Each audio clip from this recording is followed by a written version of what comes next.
Molweni sanibonani bafowethu. Ninjani niyaphila? Asithembe niyaphila. Umfo kaMkhonzo nibingelelayo ntambama nje sibonga kakhulu sithembe niyaphila bafowethu. Ake ngiphinde nginibonge ngendlela enisupporta ngayo le channel, ngendlela enisubscribe ngayo la ku-YouTube ukukhulisa le channel. Ngiyanibonga kakhulu. Thank you so much. Kanjalo na TikTok indlela enifollowa ngayo le channel. Nakhona nginibonga kakhulu. Bese ngibonga nje ama-comments wenu kulama video engiwafakayo la. Ngiyabonga kakhulu nendlela eniwa-like ngayo, indlela eniwa-share ngayo. Excuse me, ngiyanibonga kakhulu guys. Niqhubeke kanjalo ukuze le channel yethu ikhule iye phambili ngoba ngeyethu empeleni sonke la ukuze sikhone ukuphefumula. Sibe ne-platform la singaphefumula khona ngezinto ezenzakalayo ezweni. Siyabonga. Njengoba ngeke ngasho nje ukuthi indaba iphalaphala sisazoke sithi ukuhamba nayo ibanganyana impela nje. Ngoba indaba etrendayo, indaba enkulu. Ngeke size sisheshe ukuyiyeka indaba iphalaphala. Ake ngiqale nje kuyo i-decision kaPresident yayizolo yokuthi athi cha akayindawo aka-resign. Ngoba kubeke kwacaca wathi I'm not going anywhere. Ngisazoqhubeka ngopresident wenu. In short, kusale nje ukuthi athi nithanda noma ningathandi. Sale nje ukuthi asho lokho uPresident Ramaphosa. Kunjalo ke bafowethu. Azange resign nakuba abanye bese bekholelwa ukuthi uzoresign kodwa ke thina sim-understanda kahle nakangcono besazi ukuthi ngeke. Ngoba uRamaphosa ngendlela engim-understanda ngayo mina kule position akuyo yokuba yi-president ubekiwe lapha. Ubekwe i-ANC njoba elapha ila president ye-South Africa. Ubekwe i-ANC. Ingeyodwa ke futhi ubekwe nayimakethe, the business community. Urepresenta bona njengoba elapha. Urepresenta i-ANC, arepresente osomabhizinisi onxiwankulu empeleni abenza izumbulu zemali nge-economy yase-South Africa.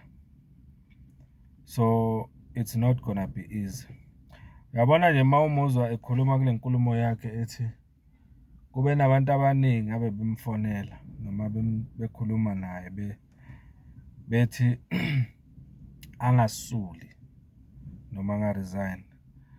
Uthi bakhona abanye bebathi asule kodwa ngathi baningi la bebethi angasuli. Anubonakale ngathi uhloniphe bona kakhulu ngoba ukusula kwakhe bekuzobalimaza kakhulu. Njengoba sengishilo ukuthi benza enkulu imali kumnotho wase-South Africa. So urepresenta bona uRamaphosa. So ke bekungeke kube lula ne-ANC njengoba sengishilo oMantashe bangama-minister. Nabanye abaningi abadlayo ngokuba khona kwakhe lapha e-Union buildings as president bayadla ngokuba khona kwakhe. So therefore vele bazolwa ngamandla nangenkani ukuthi angehle esikhundleni oMantashe. Ngiyakuphinda lo. So ke lento ke ithini ke bafethu? Ithi lento we are on our own as citizens. Lento yasitshela ukuthi lento yokuthi upresident ungowe country into engekho. Upresident ungowabantu abathile. Kungani ngisho kanjalo? Ingoba uyabona mayezokwenza i-decision uRamaphosa aka-consult nombani. Mina nawe nje azange asiconsult angithi. Azange eze azobuza kithi ukuthi esuleni noma cha. Uye kwabathile abaclose naye nabaqinisekisayo ukuthi uyahlala kulesikhundla wabuza bona bathi bona cha uyindawo. uMantashe uye waba vocal futhi ngalokho ukukhuluma ngomlomo wakhe uMantashe ukuthi ungomunye walabo abathi angehle upresident. Omunye uSinoki Zikalala okubeke wacaca ukuthi akunacala uRamaphosa atholwe enalo inkantolo, therefore akaqhubeka umongameli. So-ke kuyakutshela ukuthi mina nawe lapho sikhona vele angeke size sibe ne-say.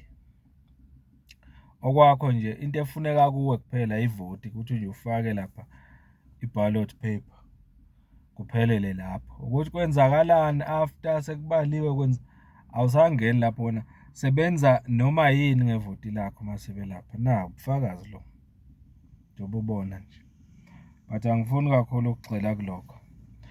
La ngiya khona-ke ngiya la, ngifuna ukuqala ngikhulume nge-Constitutional Court. Mina ngokwami kukhona into ebuye ingabazise mani nge-Constitutional Court, indlela esebenza ngayo nendlela eyasethwa ngayo. Ngicabanga ukuthi iningi lethu lalikholelwa ukuthi into mangabe isikhulunywe i-Constitutional Court isuke sisekugcineni, kusuke kungasekho okunye ongabuye ukwenze mangabe sekukhuluma i-Constitutional Court. Kodwa hayi, eMzansi akubonakali kanjalo. Noma ingakhuluma i-Constitutional Court excuse me, noma ingakhuluma i-Constitutional Court, kodwa ahlala khona amanye ama-option.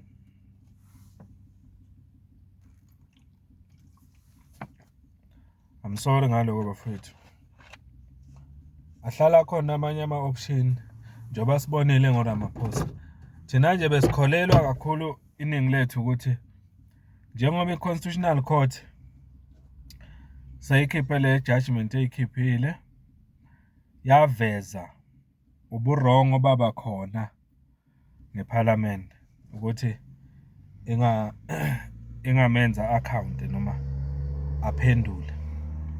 Besikholelwa ukuthi sekufike ekugcineni vele uRamaphosa kumele nakanjani aresign or ayovela phambi kweParliament for impeachment inquiry. Kodwa ma ungambheka kahle njengamanje akaresignanga, futhi ma ungambheka kahle manje into afocuse kuyo njengoba athi uyareview, uthatha le matter manje uyibuyisela back to court. Uthi le panel report leyo okufanele ayovela ngayo eParliament, uthi uRamaphosa yona le panel report eyamthola ukuthi kumele aphendule, uthi inama-mistakes amaningi, inamaphutha amaningi, ufuna ukuya enkantolo ikiyobhekwa le report. Sikhuluma ngale Bible lelo okufanele lisetshenziswe iParliament manje, ukuthi bambuze ngalo ukuthi ngokukavesi bani kungani wenza ukuthi ngoba ivesi bani kule Bible lithi. Uyayibona? Uthi uRamaphosa le Bible ke leli abawulisebenzisa eParliament ilona lalibona linamaphutha, uthi kufuna kuyolungiswa lona le Bible kuqala livumelane naye.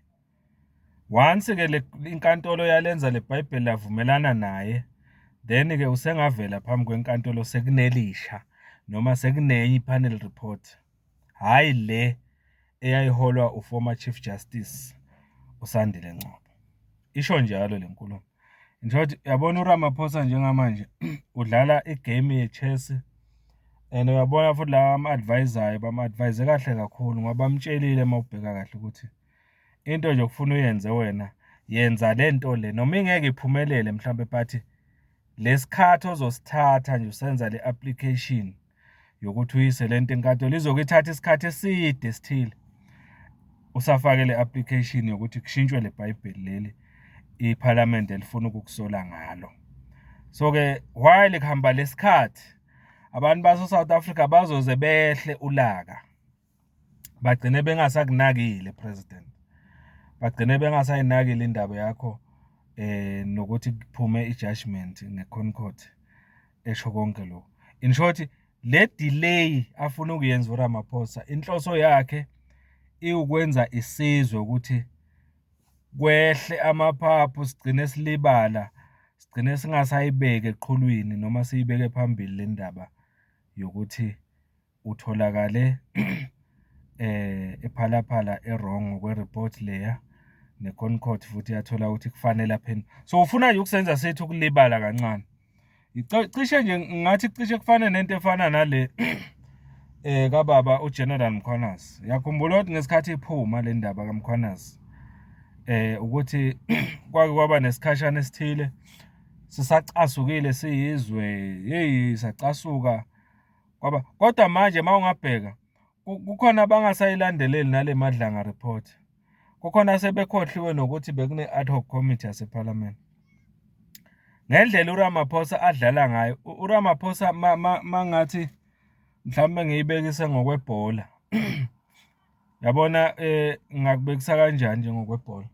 Yabona mangabe kune team endlala ngayo ehlasela left, right and center. Uyayizwa leyo nto? Niyabona ukuthi futhi izosuka ilishaya igoli inihlule. Into eyenzakalayo nivele niyohlebela ugoalkeeper nithi zilalise phansi goalkeeper wenze ngathi ulimele. Angithi ngaleyo ndlela iyemi igame. Kusanakwe ugoalkeeper olimele. Ngesikhathi imile igame niyakhona ukungabadlali ukuthi nixoxe ngezinto ezithile. Ukuthi hey yazi lapha nalapha engathi siweak ake siqinise lapha nala. Isamile igame angithi. So udlala leso strategy ke namanje la uRamaphosa. Udelaya igame ngoba uyabona ukuthi njengamanje ama-political party eParliament afana no-EFF o-ATM o-MK party beza ngamandla, beza njengolwandle olugabavulayo. So manje uzama ukubabuyisa phansi, ufana no-goalkeeper ozenza olimele-ke manje ukuze adelay igame. Yilokho kupolitiko okubizwa nge-Stalingrad.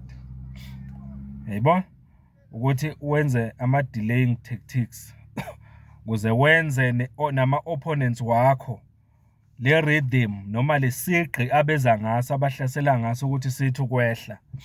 Makuqala igame mhlambe after 2 or 3 minutes mawuvuka lapha goalkeeper vele ngeke basagijima ngalendlela bebagijima ngayo ngoba sebathe ukwehla kancane. Yile ndlela afuna ukuyenza uRamaphosa. Ufuna sithi ukulibala ngale ndaba and ekuzokwenzeka. Kuzokwenzeka. Isona strategy. Ngathini ngafishana usithena amandla siyi-South Africa. Uthena amandla o-EFF nabo ATM nabo MK. Mawulalela nje inkulumo kaMantashe bayikhulumile lento nabo Mantashe bayihlela ngoba uMantashe ukubeka kahle ukuthi yena into emdine kakhulu njengoMantashe ukuthi ama-political party aseza ngobuningi afuna upresident resign uthi basebenza as ama-opportunist osomathuba. So ke batshela upresident bathi lala phansi kuze igame izoma ithi ukudelaya kancane. Yilokho okwenzakala. Ngilalele ne-IFP ubaba uHlabisa naye usekhulumile ne-IFP yakhe omkhuleko Hlengo nabanye. IFP sikubeke kwacaca yathi hayi yona ngeke izivotele imotion of no confidence noma ingayifaki MK party emotion of no confidence yokungamethemba upresident. Ithi IFP ngeke ivotele. I-DA ayicaci futhi nayo. So uyabona ukuthi even noma ingafaka imotion njengamanje yokungamethembi upresident Ramaphosa izohluleka because amaqembu eGNU azosupporta i-ANC avikele uRamaphosa because ayadla nawo njengamanje kule cabinet yakhe. So ngeke kuze kube lula. Therefore njengamanje lento ifaka ipressure futhi back to i-EFF, i-ATM, MK party namanye amaqembu epolitiki eParliament azama ukuthi akhiphe uRamaphosa esikhundleni sokuba president. It's back to square one mina ngendlela engibuka ngayo. Kuzoba nzima. Yabona le impeachment inquiry njengoba izoqala nje. Uzoyibona indlela ezohamba ngayo. Izoba nezinto eziningi ezizoyenza ukuthi ifrustrate-ke le impeachment inquiry. Mangithi ifrustrate-ke kuzoba nezingqinamba eziningi.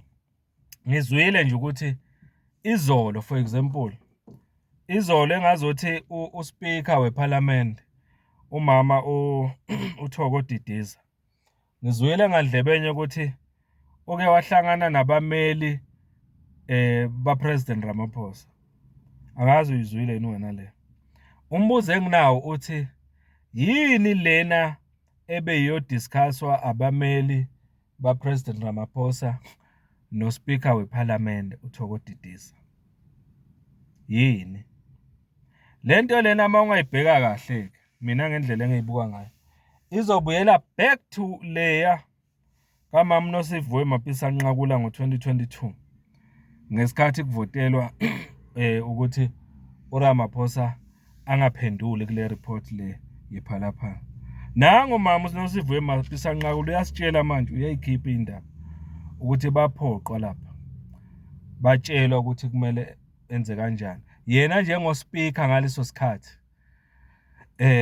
uyena owayenamandla okuqinisekisa ukuthi kwenziwe izinto ngendlela efanele eParliament kodwa wakhetha ukwenza ngokwendlela ye-ANC. Mawucabanga wena uMama uThoko Didisa njobe lapha ezuSpeaker ovele eqenjini le-ANC. Ucanthi wena uzowenza izinto lapha eziphambene ne-ANC. Njoba nje sekuzwakele nokuthi abehlangene nabameli baRamaphosa yini abeyidingida nabo mawucabanga. Think about that. Ngiyakutshela ukuthi already le impeachment inquiry ezayo i-EFF efuna ukuyiqhuba isebenzisana nabo MK namanye amaqembu and all that. Seyivele iqaliwe manje iyaplanelwa ukuthi frustratewa kanjani, yenziwa kanjani ibe nengqinamba ezizokwenza kube nzima ukuthi uRamaphosa a-account. Lindela noma yini. Sise South Africa laba fethu kunzima kakhulu. Mina njengendlela engibuka ngayo indlela uRamaphosa enza ngayo ngoba uyambona ukuthi akayedwa.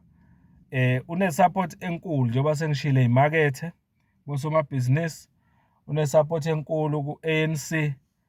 Futhi wakwenza ngamabomu ukuthi enze kube nalento ye-GNU.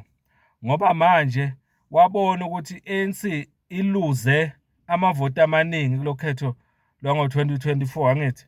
So indlela eright yokuthi abuyise le inombolo zibe yiningi eParliament uma ngabe votelwa vikele akathathe amanye amaqembu epolitika wafake ecabinet yakhe ukuze edi inombolo zokuthi makuvotwe eParliament noma nini lawo maqembu epolitika okungeyona ANC avote kanye ne-ANC.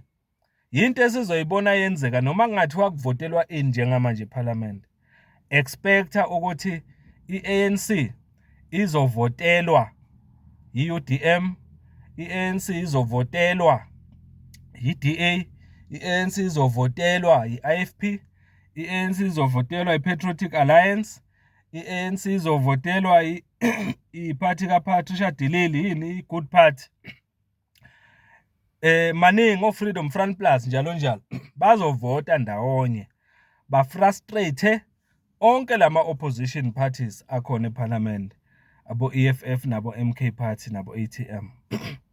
So ngizama nje ukubeka esithombeni ukuthi kule impeachment inquiry ezayo njoba kuthi uRamaphosa uyophendula ungalindeli ukuthi kuzoba ngumthwalulula, ngeke kube umthwalulula, kuzoba nzima. uRamaphosa lento wayihlela kusengaphambili. Uyayibona le GNU njoba sengisho nje bayenza ngenhloso yokuthi ba-eda ama-numbers e-ANC phakathi eParliament ukuze inhloso ze-ANC ziqhubeke zibusa kuleliso. Njoba nje sabona nase-KZN abathi yazama i-MK Party lapha e-KZN ukushintsha i-leadership noma ubuholi base-KZN last year ngoDisemba. Kwenzakalana inamba kwahlangana i-ANC kwahlangana i-IFP kwahlangana i-DA bonke bahlangana banqaba. Into abazoyenza ke namanje ngapha kule impeachment kaRamaphosa. So ngeke kube lula bafowethu. Ngithi nje nginibeke esithombeni ukuthi manje kuzoba umthwalulula khohlo. Ngoba uRamaphosa unana nesupport futhi yezinkantolo. Lo daba njengoba nje manje athi ulifake ku-review athi uliyise enkantolo. Inkantolo zizolwamukela. Zizomlalela uRamaphosa. And guess what? Kungenzeka ukuthi inkantolo mayilifaka lo daba kukhona mhlambe vele ezizokuthola zithi yes sivumelana naye uRamaphosa kule panel report ka former Chief Justice uNgcobo u1 2 and 3 njengoba eshilo uRamaphosa amaphutha okumele alungiswe uyothini uyoyiphikisa okusho kona ukuthi amaqembu afana neEFF ATM MK Party asenomkhulu umsebenzi asazowenza ngendaba kaRamaphosa. Lo muntu lona bafethu masithi powerful la asikhulumi ngaye ngokwakhe ukuthi powerful yena as an individual. Le system ahamba ngayo le support ayitholayo a market kuma political party GNU and all that inkulu kakhulu is massive because kuyadliwa lapha. It's about them. It's not about the country. Yayibona. Ingako thina sithi ithuba thina esinalo as citizens ukuthi masivota lapha sivote ngokuhlakanipha. Lento yokuthi mina ngiphathe ukuthi fanele ukuthi ungakhali kanye nathi njengoba sikhala nje manje ukhale nathi manje kodwa makufika ukhetho uphinde uvotele elinye lalamaqembu akuGNU njengoba sengichazile ukuthi yiwo akufaka kule inyembezo okuzo manje wena futhi uzophinda uvotele lawo maqembu. Uyayibona kunzima ke bafethu yiko ngithi le ndlela isazoba yinde loyo nje ocabanga ukuthi kuzoba lula laba kethi akakhohle luselude ukhalo. Sa uRamaphosa nje mawumbheka enkulumeni yakhe yayizolo bekhuluma ngokuqiniseka ukuthi is not going anywhere and he is not going anywhere akayindawo vele because uconfident ngenxa yesupport ayitholayo la emva kwakhe kubantu beANC kubantu bamaqembu eGNU kubantu bamabhizinisi and all that. So kuzoba nzima bafethu inkantolo nazo ngiyayibala isupport unayo inkantolo njengoba nje ethembele kuzo manje ukuthi zizothola iphutha kule panel report njengoba enkantolo kunzima ke bafethu umfuka Mkhonza lo ngithi nje njengoba ngishilo so bese losifaka nje ama video udaba lwephalaphala kuningi sizokhuluma ngaso sazokhuluma okuningi sibeke nje abantu esithombeni ba South Africa. Inhloso yethu kokunye la isokunika nje induduzo nethemba kubantu base South Africa ukuthi bangalilahli ithemba siqhubeke sizama njengoba bezama bo EFF belokhu bemzama ngapha nangapha uRamaphosa bo ATM belokhu bemzama bo MK Party nathi asiqhubeke sisupporta lawo maqembu ngendlela esingawasupporta ngayo because siyakholelwa ukuthi at the end of the day maloku lenyamazana ebalekayo seloku ungena lomkhonto seloku anda lamanxeba kule nyamazana izogcina iwile bhu phansi. So sikholelwa kuloko asibonge bafethu ake siqhubeke sisupporta le channel ngiyanibonga kakhulu ngicela niqhubeke nisubscribe and share sikhulise le channel ephambili sihlangane kuma comments. Thank you so much umfoka Mkhonza lo ngiyabonga kakhulu.